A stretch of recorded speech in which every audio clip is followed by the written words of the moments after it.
Ben İmihan Nilüfer'ga, ben oğlum Mehmet Nilüfer'ga için buradayım.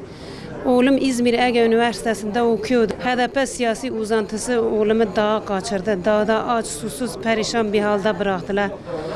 HDP çocuklarımızın üstünde elini çeksinler. PKK elini çeksinler. Ben HDP'den, PKK'dan oğlumu istiyorum. Oğlum beni duyuyorsa, görüyorsa dön gel. Seni kandırıyorlar. 506 gündür biz buradayız.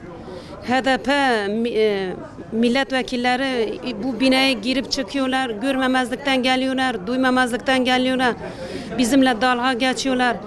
Kendi çocukları da özel okullarda, sıcak yerlerde bizim çocuklarımızı da dağa kaçırdılar, dağda aç susuz mahkum ettiler. Perişan bir haldeler. 200 aile olacak. 200 aile, 22 aile evlatlarına kavuştu. Biz de o diğer aile gibi inşallah biz de evlatlarımıza kavuşuruz. Evlatlarımızı almadan burada kalkmayacağız. Biz kararlıyız. Bir sürü aile var. Çocukları hepsi kandırılmış, dağa götürülmüş.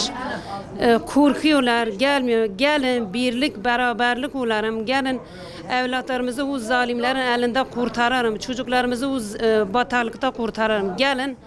Bütün 81 ile sesleniyorum. Gelin birlik beraberlik çocuklarımızı kurtaralım.